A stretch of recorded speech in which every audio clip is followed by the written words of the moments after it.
Volume 2, Chapter 174, 29th of May, 1945. The Sermon of the Mount, the Beatitudes, Part 5, Encounter with the Magdalene. It is a glorious morning, and the air is clearer than usual. Distances seem to be shortened, and remote things seem to be seen through a magnifying lens. So clear and neat are the least details. The crowds are getting ready to listen to the Master.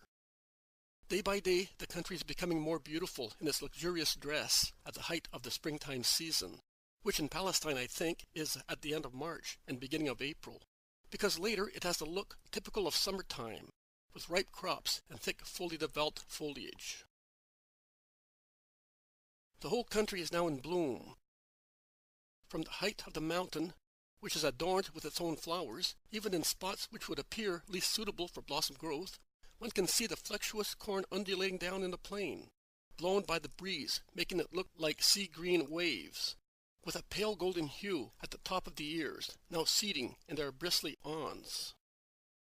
The fruit trees, completely covered with petals, stand straight above the crops, undulating in the light breeze, and look like as many huge powder puffs of balls of white, pale pink, dark pink, bright red gauze.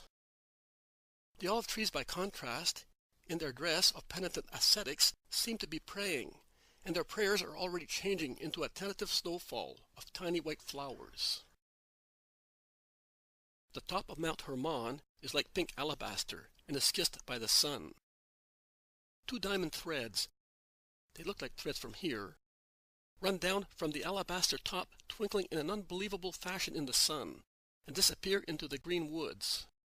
They appear once again down in the valley, where they form watercourses which flow towards Lake Merom, which cannot be seen from here. They then flow out with the beautiful waters of the Jordan, and later drop into the light sapphire Sea of Galilee, which twinkles like chips of precious stones set in and lit up by the sun. The sails moving on the lake, calm and splendid in its frame of gardens and wonderful countryside, seem driven by small light clouds sailing in the sea of the sky. Nature really seems to be smiling in this early hour of a spring day. And the crowds throng incessantly. They come up from all directions. Old, healthy, sick, children and young couples who wish to start their married life with the blessing of God's Word. There are beggars and wealthy people who call the apostles and give them offerings for those who are poor, and they are anxious to find a concealed spot in which to do it, that they seem to be going to confession. Thomas has taken one of the traveling bags and calmly pours all the money into it as if it were chicken feed, and then takes it to the rock where Jesus is speaking, and he laughs happily, saying, "Rejoice, Master. You have enough for everybody today." Jesus smiles and says, "And we shall start at once, so that those who are sad may be happy immediately. You and your companions will select the poor and sick people and bring them here."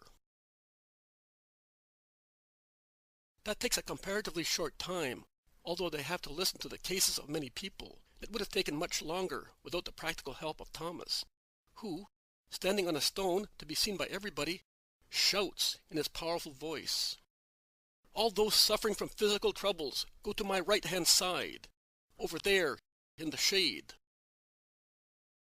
The Iscariot follows his example as he, too, is gifted with an exceptional, powerful, and beautiful voice. And he shouts, "And all those who think they are entitled to alms should come here near me. And make sure you are not telling lies, because the eyes of the Master can read your hearts." The crowds start moving about to form three groups: those who are sick, those who are poor, and those who are anxious only to hear Jesus' teaching. But two people, and then three, of the last group seems to be in need of something which is neither health nor money, but is more necessary than both: a woman and two men. They look at the apostles, but dare not speak. The severe-looking Simon Zealot passes by. Also Peter passes by. He is busy speaking to a dozen little children, to whom he promises some olives if they keep quiet until the end of the sermon. and a thrashing if they disturb while the Master is speaking. The elderly grave Bartholomew passes by. Matthew and Philip pass carrying a cripple who would have to struggle too much to open his way through the crowd. Also the cousins of the Lord pass by, helping an almost blind beggar, and a very old, poor woman. I wonder how old she is, who weeps, telling James all her troubles. James of Zebedee passes by, holding in his arms a poor girl, who is certainly ill, and whom he has taken from her mother to ensure that she does not get hurt by the crowds, while the panting mother follows him. The last to pass by are Andrew and John, whom I would call the indivisible ones, because while John, in his serene simplicity of a holy child, is willing to go with his companions, Andrew, on account of his reservedness, prefers going with his old fishing companion and fellow disciple of the Baptist. They had stayed at the junction of the two main paths to show people to their places, but there being no more pilgrims on the stony path of the mountain, the two have come together to go to the Master with the last offerings received. Jesus is already bending over sick people, and the hosannas of the crowd punctuate each miracle. The woman, who appears to be completely distressed, dares to pull John's tunic while he is speaking to Andrew, and she smiles. He bends and asks her, "What do you want, woman?" "I would like to speak to the Master." "Are you not well? You are not poor." "I am well, and I am not poor. But I need him, because there are evils without any fever, and there is misery without poverty, and mine, and she weeps. "Listen, Andrew. This woman is sick in heart and would like to speak to the Master. What shall we do?" Andrew looks at the woman and says, "It is certainly something which is painful to tell." The woman nods assent. Andrew goes on, "Do not weep. John, try and take her behind our shed. I will take the Master there." And John, smiling, begs people to let him pass, while Andrew goes in the opposite direction towards Jesus. But they are noticed by two distressed men, and one of them stops John and the other Andrew, and shortly afterwards they are both with John and the woman behind the shed of branches, which is part of the tent. Andrew reaches Jesus when the latter is curing the cripple who raises his crutches like two trophies, as brisk as a skilled dancer, shouting his blessing. Andrew whispers, "Master, behind our shed there are 3 people weeping." But it is their hearts that ache, and their grief cannot be made known. "All right. I have still this girl and this woman. Then I will come. Go, and tell them to have faith." Andrew goes away while Jesus is bending over the little girl, who is being held once again by her mother. "What is your name?" Jesus asks her. "Mary." "And what is my name?" "Jesus," replies the child. "And who am I?" "The Messiah of the Lord, who has come to bring good to bodies and souls." "Who told you?" "My mother and father, who hope in you for my life." "Live and be good." The child, whose spine I think was affected by a disease, because although she is about 7 years old, and perhaps older, she only moved her hands, and was all enveloped in thick bandages, from her armpits down to her hips. They can be seen because her mother has lifted her dress to show them. Remains as she was for a few minutes, then begins to slide down from her mother's lap onto the ground, and runs towards Jesus, who is curing the woman, whose case I do not understand. All the sick people have been satisfied, and they are the ones who shout most in the crowd, applauding, "The Son of David, glory of God and ours." Jesus goes towards the shed. Judas of Kerioth shouts, "Master, what about these?" Jesus turns round and says, "Let them wait where they are. They will be comforted, too." And he walks fast to the back of the shed, where the three people in anguish are with Andrew and John. The woman first. "Come with me into these edges. Speak without any fear." "My lord, my husband wants to leave me for a prostitute. I have 5 children, and the last one is 2 years old. Great is my grief, and I am worried about my children. I do not know whether he will take them or leave them to me. He will certainly want the boys, at least the oldest one. And I who bore him will no longer have the joy of seeing him. And what will they think of their father and of me? They must think evil of one of us. And I would not like them to judge their father. Do not weep. I am the master of life and of death. Your husband will not marry that woman.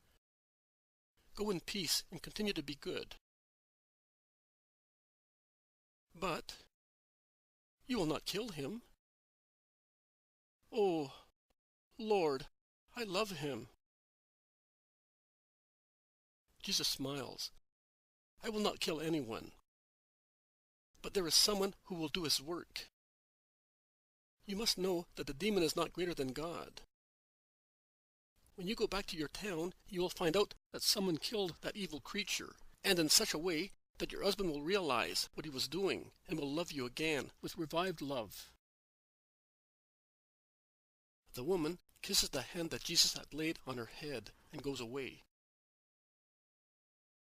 One of the men comes. "I have a daughter, Lord.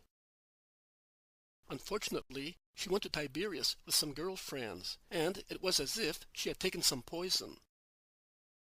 When she came back to me, she was like a mad woman. She wants to go away with a Greek man. And then, why was she born?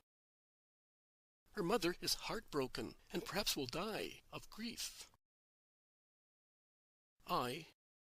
Only your words, which I heard last winter, keep me from killing her. But, I tell you, my heart has already cursed her."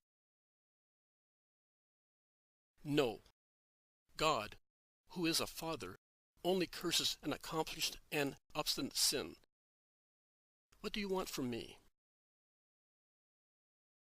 That you get her to mend her ways. I do not know her, and she will certainly not come to me. But you can change her heart also from far away. Do you know who sent me to you? Joanna of Chusa.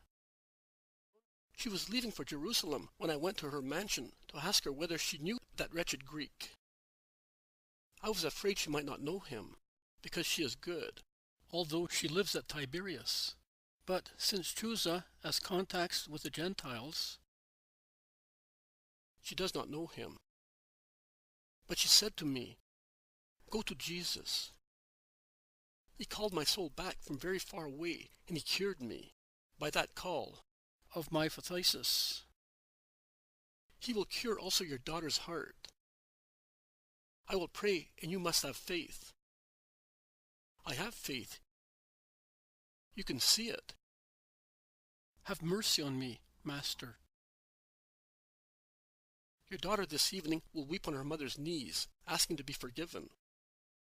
You must be as good as her mother and forgive her.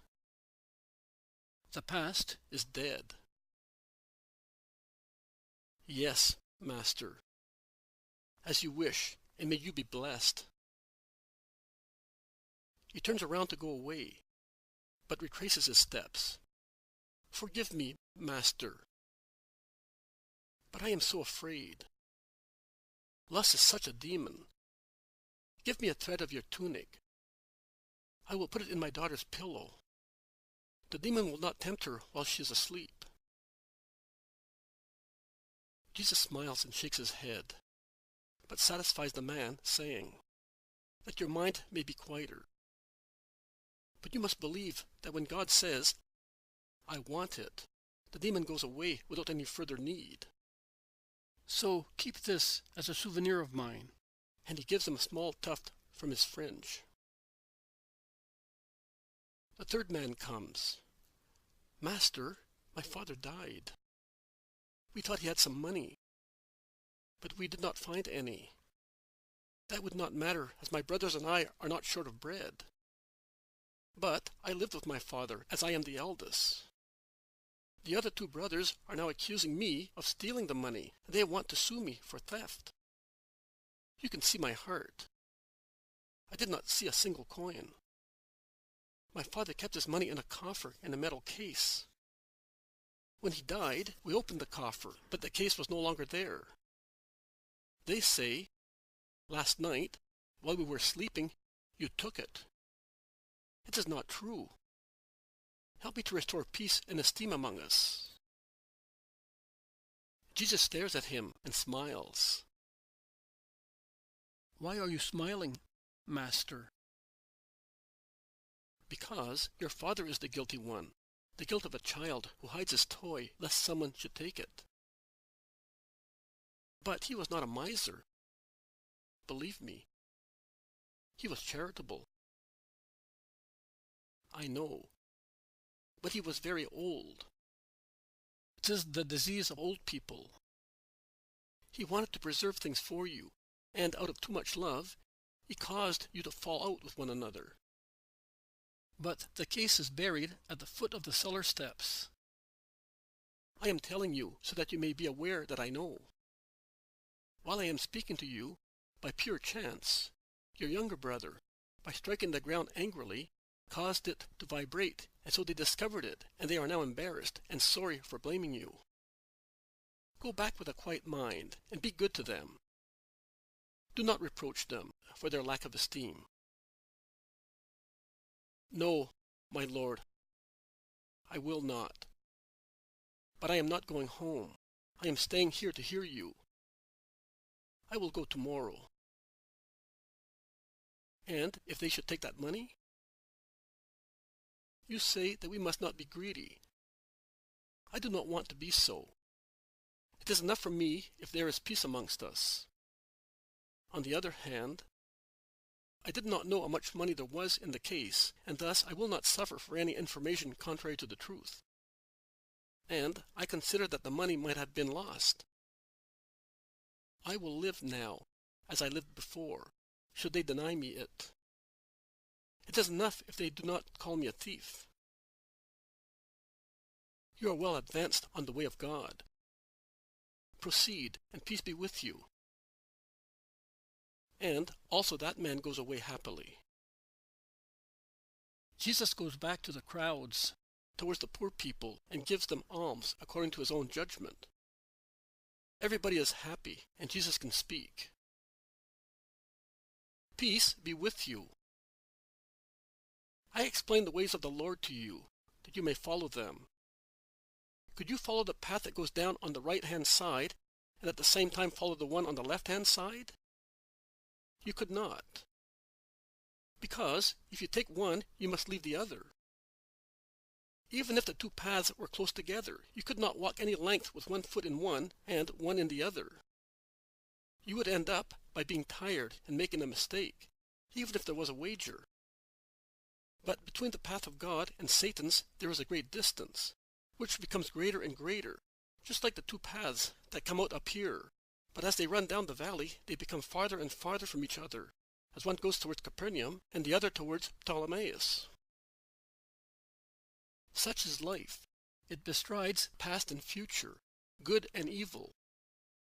Man is in the center with his willpower and free will. At the ends, on one side there is God and his heaven, On the other side, Satan and his hell. Man can choose. Nobody forces him. Do not say to me, Satan tempts us, as an excuse for descending towards the low path. Also God tempts with his love, which is very strong, with his words, which are most holy, with his promises, which are most alluring. Why then should you allow yourselves to be tempted by one only of the two, by the most undeserving one to be listened to? Are God's words, promises, love not sufficient to counteract Satan's poison? Consider that that is not to your favor. When a man is physically very healthy, he is not immune from contagion, but overcomes it quite easily. Whereas, if a man is already ill and consequently weak, he will almost certainly die in the event of catching a new infection, and if he survives, he is more seriously ill than previously, because his blood lacks the strength to kill the contagious germs completely. The same applies to the superior part. If a man is morally and spiritually healthy and strong, you may be sure that he is not free from temptations, but evil does not strike roots in him. When I hear anyone say to me, I approached this man and that one, I read this book and that one, I endeavored to persuade this person and that one to do good, but in actual fact, the evil which was in their minds and in their hearts, the evil which was in the book, entered my heart, I conclude, which proves that you had already created within yourselves a suitable ground for penetration, which proves that you are a weakling lacking in moral and spiritual strength, because we must derive some good also from our enemies. By watching their errors, we must learn not to fall into the same. An intelligent man does not become the laughingstock of the first doctrine he hears. A man saturated with a doctrine cannot make room in his mind for any other. This explains the difficulties met when one endeavors to convince those who are persuaded of other doctrines to follow the true doctrine. But if you admit that you change your mind like a weathercock, I can see that you are thoroughly empty, that your spiritual stronghold is full of breaches, that the dam of your mind is leaking in hundreds of places, through which good water runs out and foul water runs in, and you are so stupid and listless that you are not even aware of it, and you do not see it. You are a wretch. Of the two paths, therefore, choose the good one and proceed on it, resisting to the allurements of senses, of the world, of science, of the demon. Leave half-faiths, compromises, pacts with two people, one opposed to the other, to the men of the world. They, too, should avoid them, if they are honest. At least you, men of God, must shun them. You cannot have them either with God or with Mammon. You must not have them with yourselves either, because they would be of no value. If your actions are a mixture of good and evil, they are of no value whatsoever. The entirely good ones would be cancelled by the bad ones. The evil ones would lead you straight into the enemy's arms. Therefore, do not indulge in them. Be loyal in your service. No one can serve two masters with two different minds. He will either love one and hate the other, or vice versa.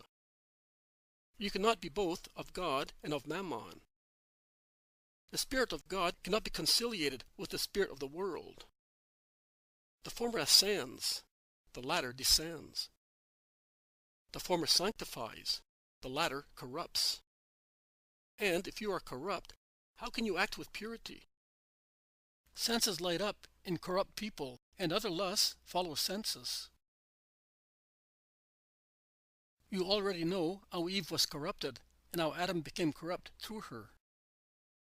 Satan kissed the woman's eyes and bewitched them, so that every aspect, so far pure, became impure for her and roused strange curiosities.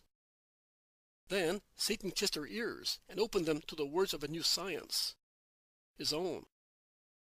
Also Eve's mind wanted to know what was not necessary. Then Satan showed her eyes and mind, now awake to evil, what previously they had not seen or understood, and everything in Eve became sharp and corrupt. And the woman went to the man, revealed her secret, and persuaded Adam to taste of the new fruit, so beautiful to the eye and so strictly forbidden so far.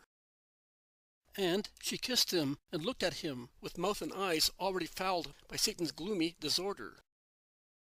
And corruption penetrated Adam, who saw, and through his eyes he craved for what was forbidden, and he bit it with his helpmate, and fell from such height into mud. A corrupt person will draw another person to corruption, unless the latter is a saint in the true sense of the word. Watch your eyes, man, both the eyes of your bodies and the eyes of your minds. If they are corrupt, they can but corrupt all the rest. The eye is the light of the body. Your thought is the light of your heart. But if your eye is not pure, because since the organs are subject to thought, a corrupt thought will corrupt also senses. Everything in you will become obscure, and a seducing haze will create impure phantasms in you. Everything is pure in him who has a pure thought, which causes a pure look. And the light of God descends as a master, where there is no obstruction of senses. But if out of ill will you have accustomed your eyes to disorderly visions, everything will become darkness in you. In vain you will look at the most holy things. In the darkness they will be nothing but blackness, and blackness will be the deeds accomplished by you. Therefore, O children of God, defend yourselves against yourselves. Look after yourselves diligently against all temptations. There is no evil in being tempted. An athlete prepares himself for victory fighting. But it is evil to be overcome because you are not prepared and you are negligent. I know that everything serves as a temptation. I know that defense is exhausting. I know that it is tiring to have to struggle. But think of what you will gain through these things. And for 1 hour of pleasure, whatever kind it may be, would you like to lose an eternity of peace? What does the pleasure of the flesh, of gold, of thoughts leave you? Nothing. What do you gain in rejecting them? Everything. I am speaking to sinners, because man is a sinner. Well, tell me the truth. After satisfying your senses, your pride, your greed, have you felt fresher, happier, safer? In the hour following your satisfaction, which is always the time of meditation, have you sincerely felt that you were happy? I have never tasted the bread of sensuality. But I will reply in your stead. No. Languor, unhappiness, uncertainty, nausea, fear, restlessness. That was the juice squeezed out of the hour spent in pleasure. But I beg you, while I say to you, never do that. I also say to you, do not be inflexible with those who make mistakes. Remember that you are all brothers, made of one flesh and one soul. Consider that there are many reasons why one is led to sin. Be merciful towards sinners, and kindly help them and take them back to God, showing them that the path they have followed is full of dangers for the flesh, the mind, and the spirit. Do that and you will receive a great reward. Because the Father who is in heaven is merciful to good people, and he knows how to give you 100-fold to one. Now I say to you, and here Jesus tells me that you must copy the vision dated 12th August 1944 from line 35 to the end, that is, to the departure of Mary Magdalene. 12th of August 1944. Jesus says, look and write. It is the gospel of mercy that I give to everybody, and in particular to those women who will recognize themselves in the sinner, and whom I invite to follow her in her redemption. Jesus is standing on a rock and is speaking to a large crowd. It is a mountainous place, a lonely hill between two valleys. The top of the hill is shaped like a yoke, or rather, like a camel's hump, so that a few yards from the top there is a natural amphitheater, where voices resound clearly, as in a well-built concert hall. The hill is all in flower. It must be summer. The crops down on the plain are beginning to ripen and are getting ready to be cut. The glacier of a high mountain in the north is shining in the sun. Directly below, to the east, the Sea of Galilee looks like a mirror, broken into numberless fragments, each of which is a sapphire lit up by the sun. Its blue gold twinkling is dazzling, and it reflects a few fluffy clouds, and a very clear sky, and the shadow of some swift sails. Beyond the lake of Gennesaret, there is a vast extent of plain ground, which, because of a light mist near the earth, caused perhaps by evaporation of dew, in fact it must be early morning, as the grass on the mountain still has a few dewy diamonds glittering on its stems, looks like a continuation of the lake, with an opal-like hue veined with green. Further back, there is a chain of mountains, the side of which is so bizarre as to give the impression of clouds stretched on a clear sky. Some of the people are sitting on the grass, some on large stones, some are standing. The Apostolic College is not complete. I can see Peter and Andrew, John and James, and I can hear the other two being called Nathaniel and Philip. Then there is one who is and is not of the group. Perhaps he is the last one who arrived. They call him Simon. The others are not there, unless they are among the crowds, and I cannot see them. The sermon has already started. I understand that it is the Sermon of the Mount. But the Beatitudes have already been proclaimed. I would say that the sermon is drawing towards the close, because Jesus says, "Do that, and you will receive a great reward." Because the Father who is in heaven is merciful to good people, and he knows how to give you 100-fold to one. So I say to you, there is much excitement amongst the people who crowd around the path leading to the tableau. The people closest to Jesus turn their heads round. Everybody's attention is distracted. Jesus stops speaking and turns his eyes in the same direction as the others. He is serious and handsome in his dark blue tunic, his arms folded on his chest, while the first rays of the sun, rising above the eastern peak of the hill, shine on his head. "Make room, you plebeians," shouts the angry voice of a man. "Make room for the beauty who is passing."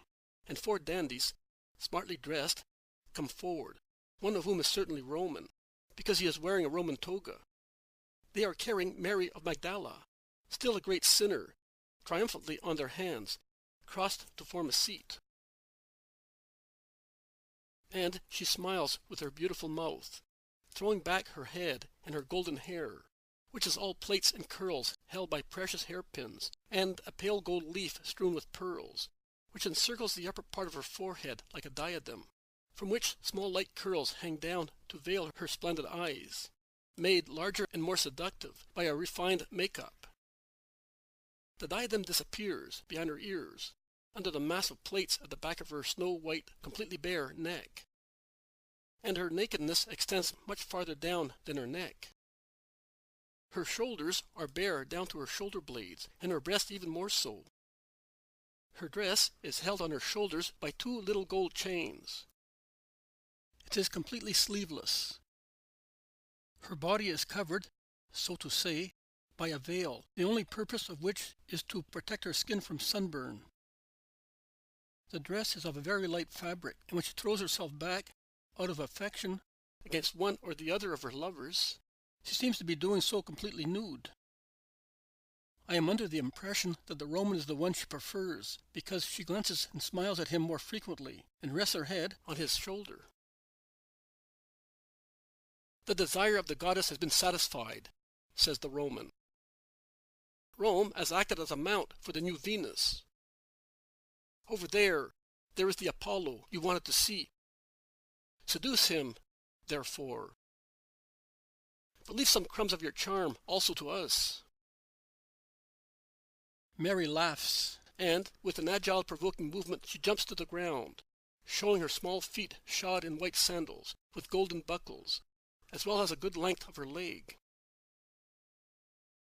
Then her dress covers her whole body. It is in fact a very wide one, of snow-white wool, as thin as a veil, held tight at the waist, very low, near her sides, by a large belt made of supple gold bosses.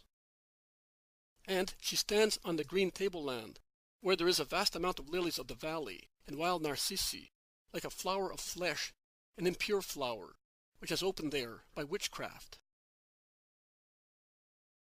She is more beautiful than ever. Her tiny purple lips seem a carnation opening on the whiteness of her perfect set of teeth.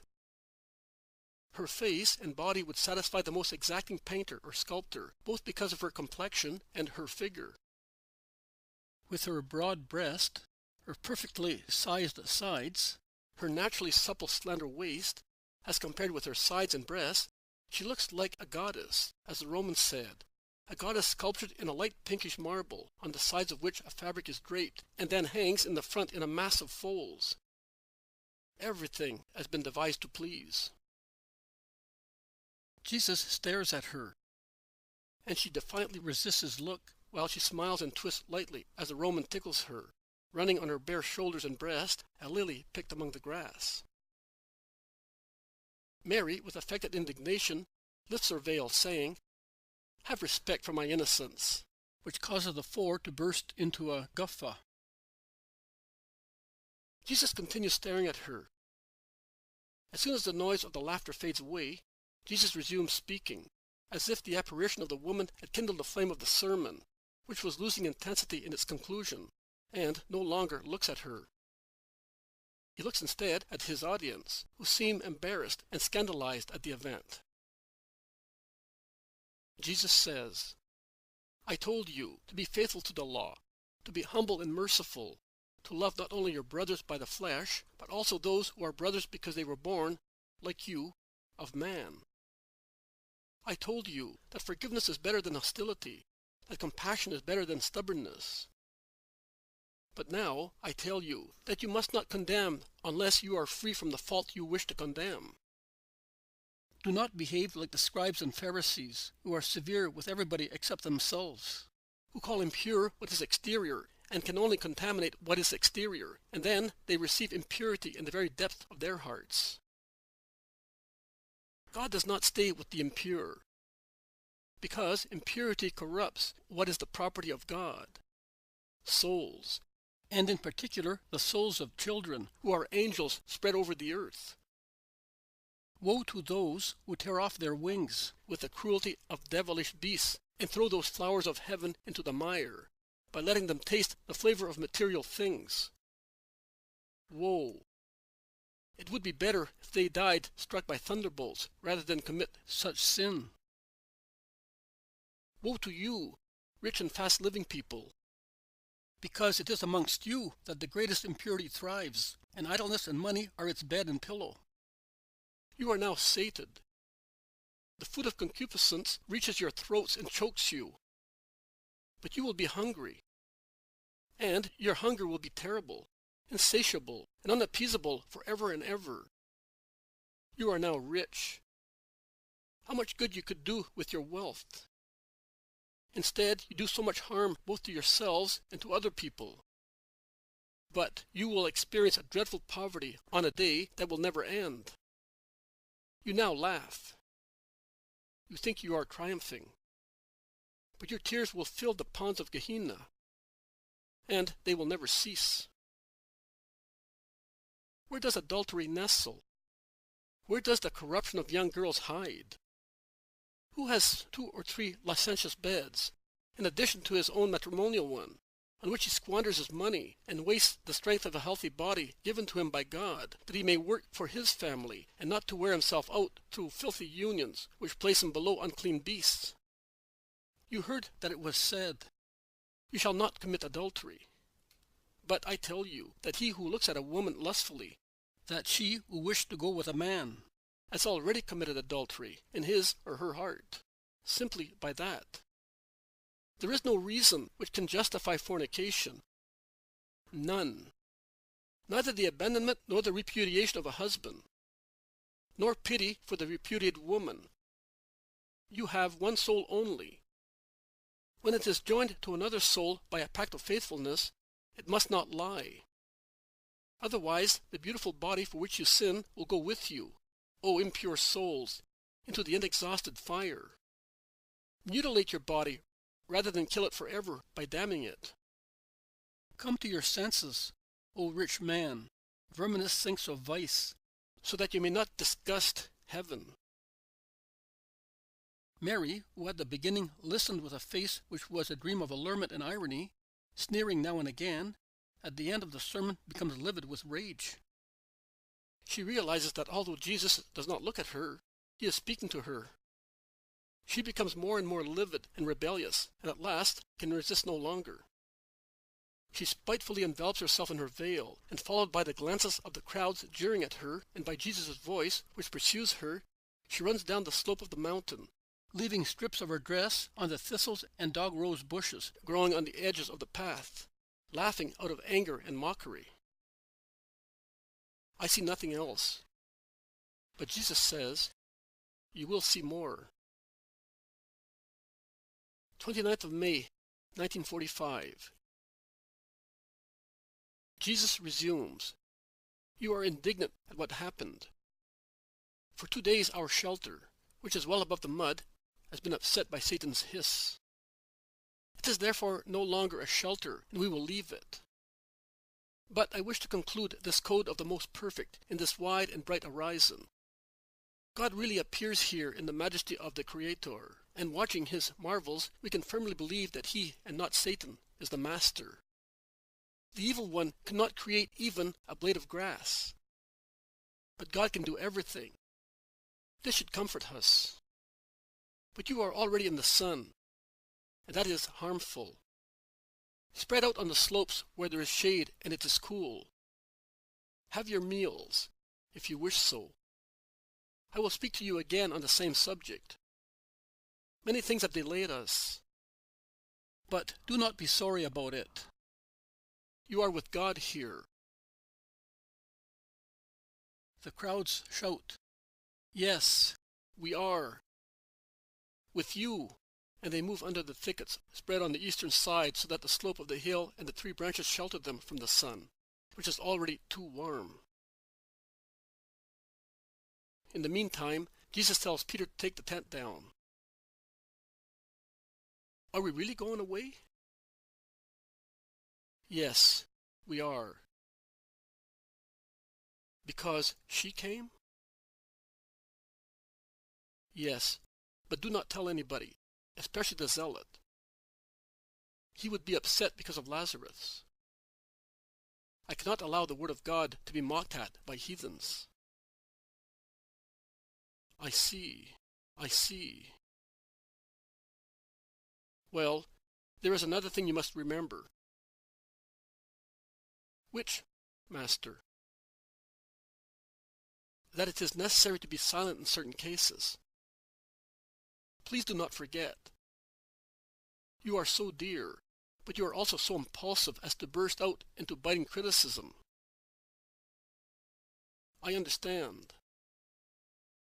You do not want for Lazarus and Simon, and for others as well. Do you think there will be any today? Today, tomorrow, the day after tomorrow. Always. It will always be necessary to watch the rashness of my Simon of Jonah. Go now and do what I told you.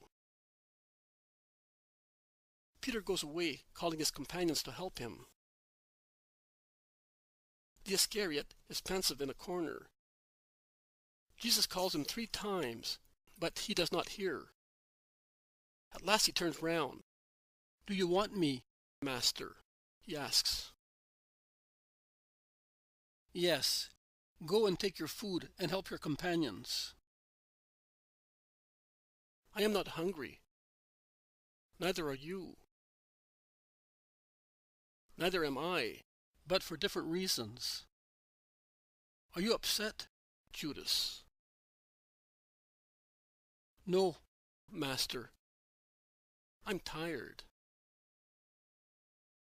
We are now going to the lake and then to Judea, Judas. to your mother's, as I promised you. Judas cheers up. Are you really coming only with me? Of course. Love me, Judas. I would like my love to be such in you as to preserve you from all evil. Master, I am a man. I am not an angel. At times I feel tired. Is it a sin? To feel the need of sleep? No, providing you sleep on my chest. Look over there how happy the people are, and how beautiful the scenery is from here. Also Judea must be lovely in the springtime.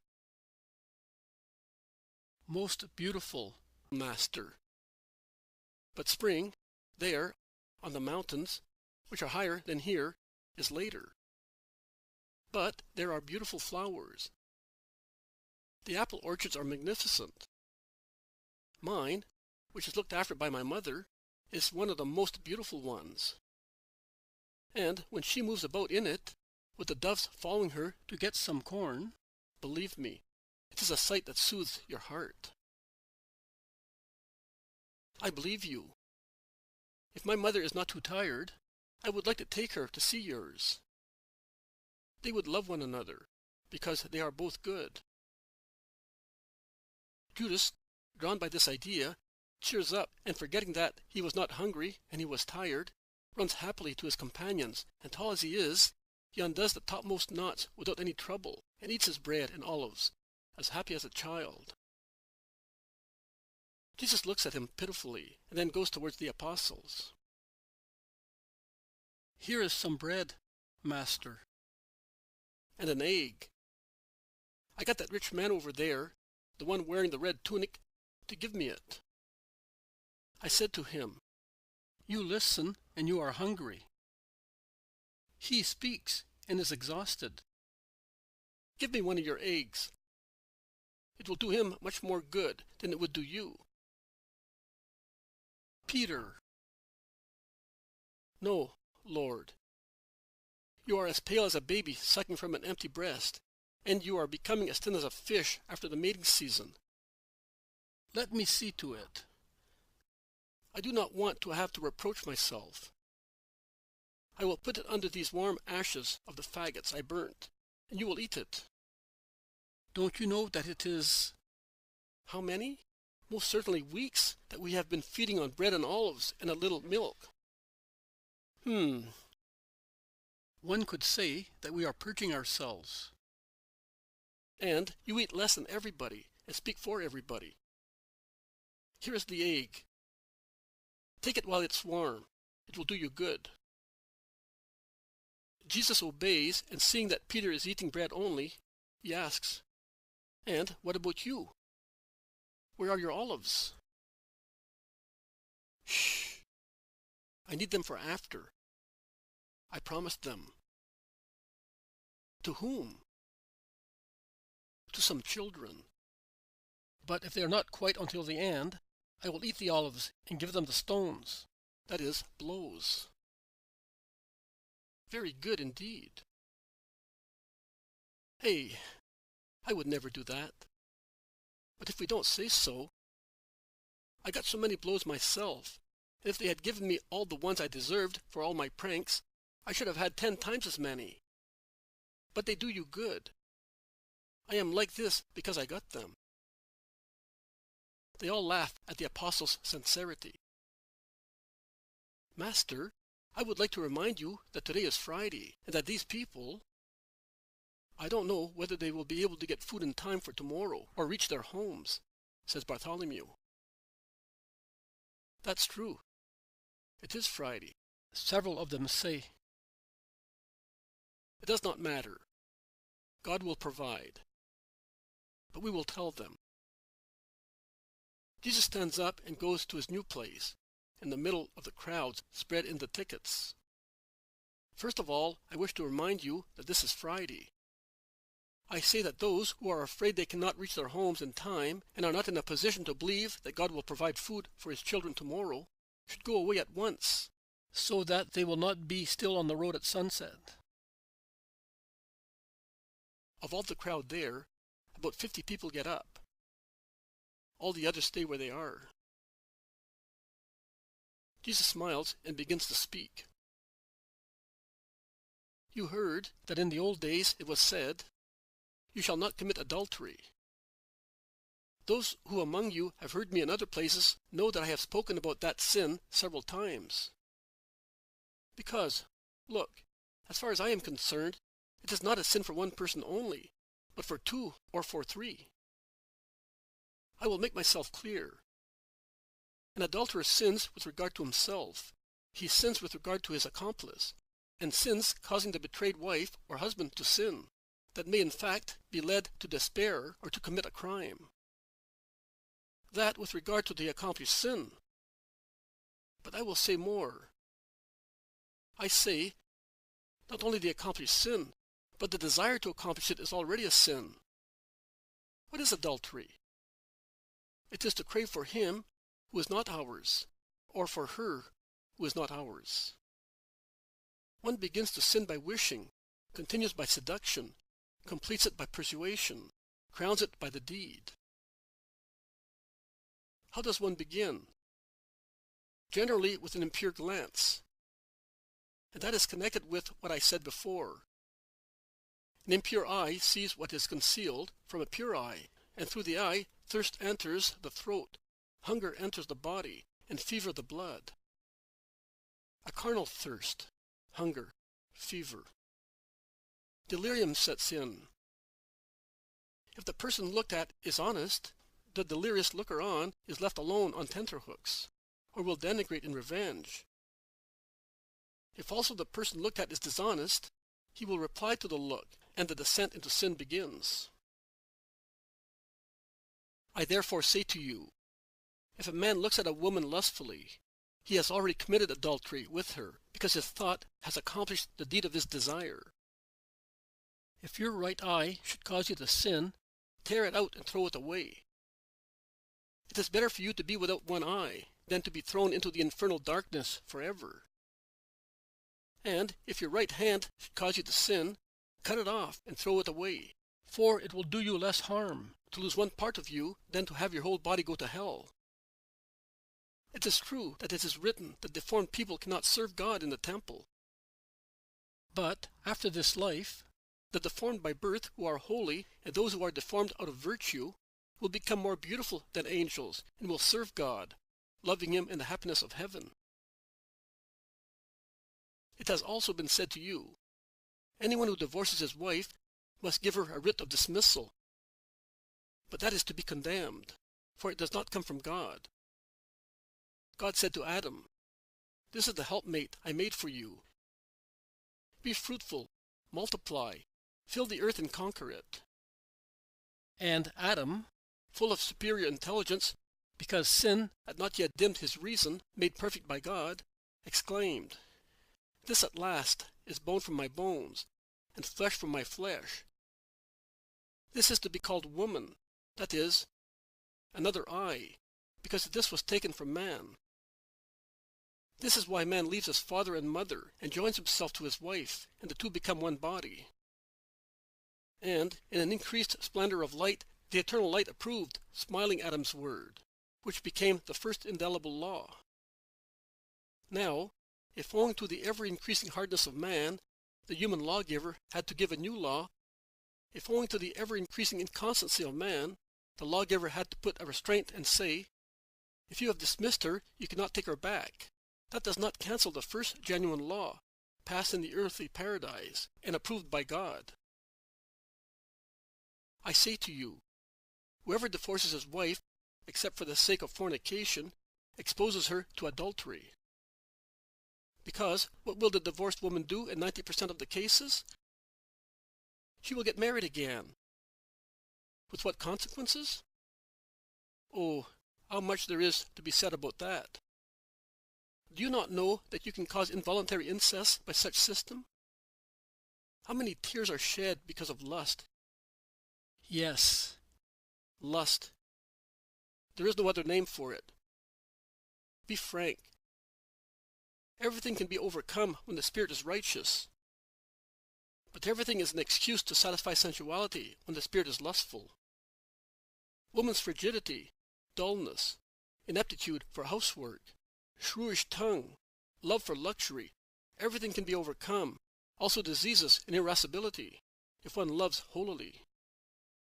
But as, after some time, one does not love as on the first day, what is more than possible is considered impossible, and a poor woman is thrown onto the road and to perdition.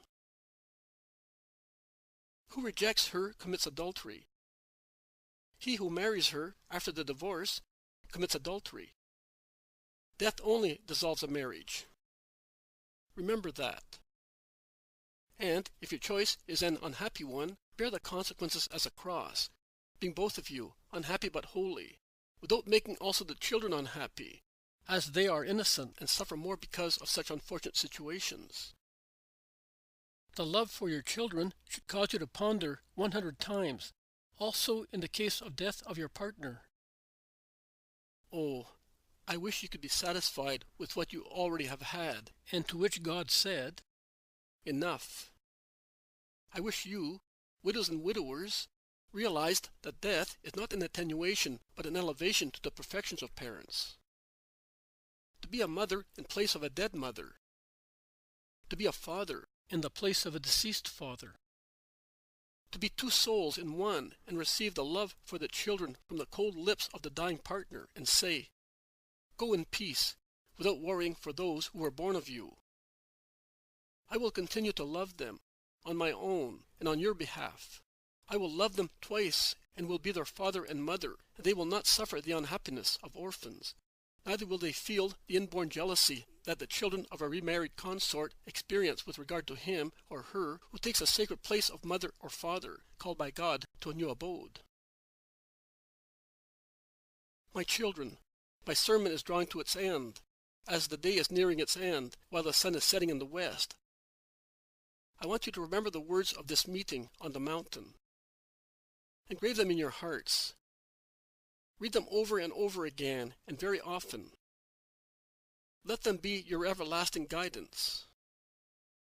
And above all, be good to those who are weak.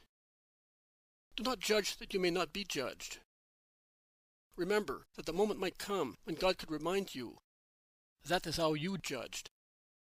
So you knew that that was bad. You therefore committed a sin, knowing what you were doing. You must now pay for it.